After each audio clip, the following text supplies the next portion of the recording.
Hey folks, and welcome back. Now if you haven't been here before, my name is Daniel and welcome to the channel. Today I'm going to be taking a look at Next Level Miniatures. This is a line of miniatures that I really know nothing about. I'm not at all familiar with them. I just happened to find some on a website while I was shopping. It's a website I go to all the time just to check for new things or good deals or used minis, and I happened to run into these. They have some unique sculpts. They look like they're competing for the same market as like a WizKids or a Reaper. Same level of detail in general and around the same price point, maybe just a little bit cheaper. So I put a few of them in the shopping cart, and today we're going to see how they hold up to some beginner-friendly paint techniques and to some of my own personal favorite techniques in my usual painting style. Let's get started. So the first thing I'd point out is that there's absolutely no packaging of any kind. These just got shipped in a plastic baggie. I don't know what the story is there. Personally, less waste is a good thing, so it doesn't bother me, but it's something to note. I picked up 3 minis to try at around $4 Canadian each. A Mind Flayer, a Zombie Brute, and the sculpt that caught my eye in the first place, a Goblin Drider. That's something I've never seen before, and definitely the kind of thing that catches my eye. There are some flash and some mold lines on these models, and they're made of a hard injection molded plastic. Anytime that I'm working with a new material for the first time, or a new line of minis, I like to test how the material is going to react to cutting and scraping before just diving in. In this case, the best place to test is on the bottom of the bases. There is a bunch of flash left over from the injection process which needs to be removed anyway, so I try my clippers, a sharp knife, and a dull knife in removing the excess to see which leaves behind the least texture on the plastic. Then any bigger bits of flash get trimmed away with model clippers, and whichever tool left the least texture gets used to scrape up mold lines. Once that's done, but before you prime, make sure to wash the minis in warm, soapy water. Injection molding almost always uses a mold release agent on the models, which will make priming and painting them difficult. So just take a minute to clean them up first. The Zombie Brute is going to be getting a contrast style paint scheme, so I primed it completely in white. If you've been on the Patreon, you might recognize this as being inspired by my Frostbite zombie scheme. More importantly though, I want to see how this level of detail works with these very beginner-friendly contrast style paints. I start with Express Color Storm Blue for the skin, and then once that has completely dried, about 20 minutes, I give it a nice light dry brush in Glacier Blue. This dry brushing helps the details on the model to pop and jump out more, providing more contrast. It's also very simple and easy to do, and it's often one of the first techniques that people learn when painting minis.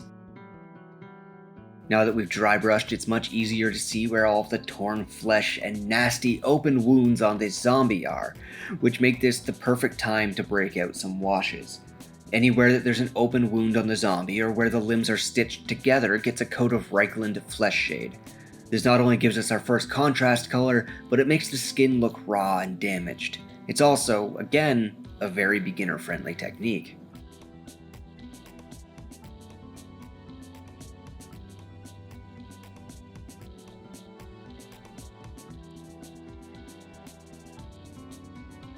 Next I come in with a more purple wash and I add this along the stitching in the zombie flesh. This is going to darken those areas and make them look more gruesome, but it's also going to give the zombie flesh around the stitches a bruised appearance. Doing things like this, I don't worry too much about being overly careful with the wash. If some spills over, it doesn't really matter. The bruising and discoloration is just part of the scheme on these zombies. Oh, I also use this to pick out his toenails and fingernails and make them look bruised, too. Gross, I know, but it helps to sell the look.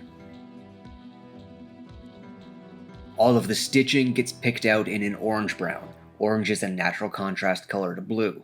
His loincloth gets a similar treatment with a lighter orange-brown, a simple highlight, and a wash. After that, it becomes a matter of just picking out details.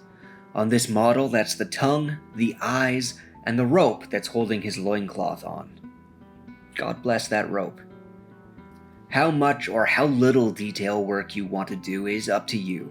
I do find that simple, cleanly sculpted models like these are a good way to push the envelope on what you consider table ready, and to practice working on those simple details.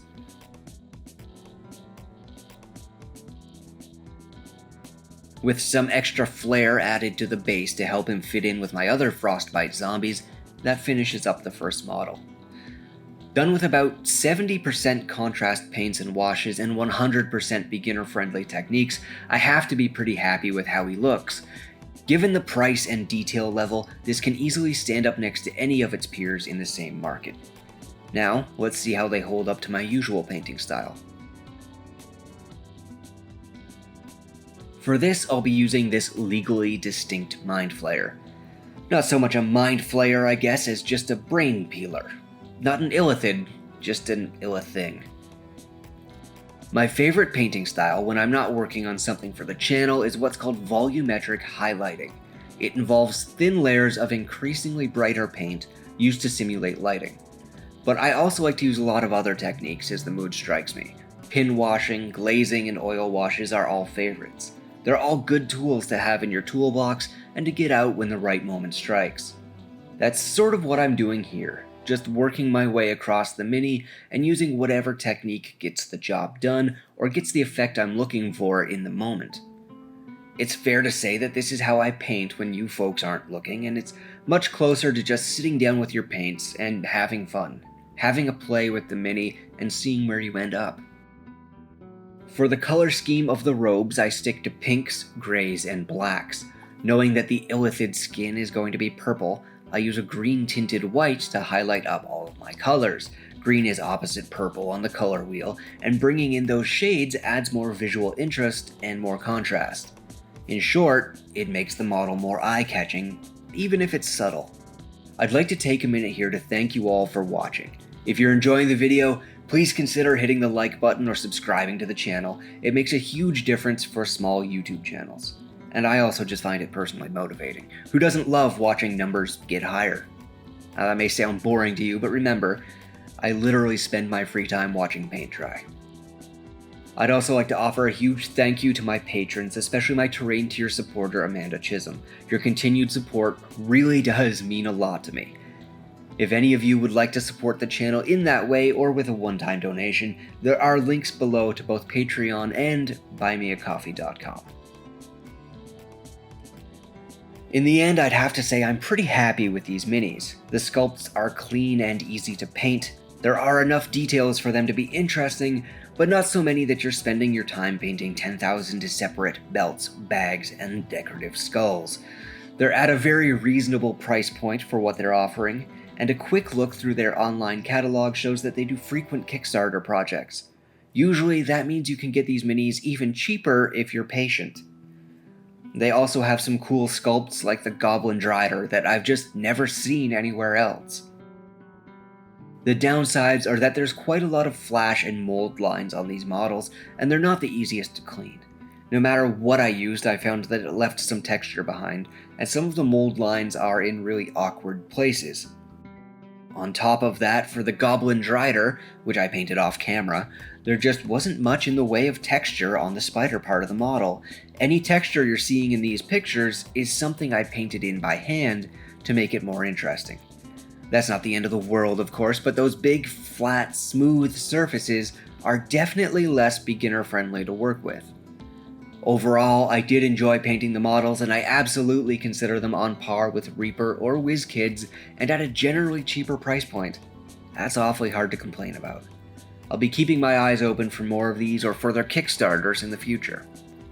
Thanks for watching, everyone. If you've come this far, please hit like and subscribe. My next video is going to be diving into a bit of crafting and putting together something I've never made before, so hopefully I'll see you there.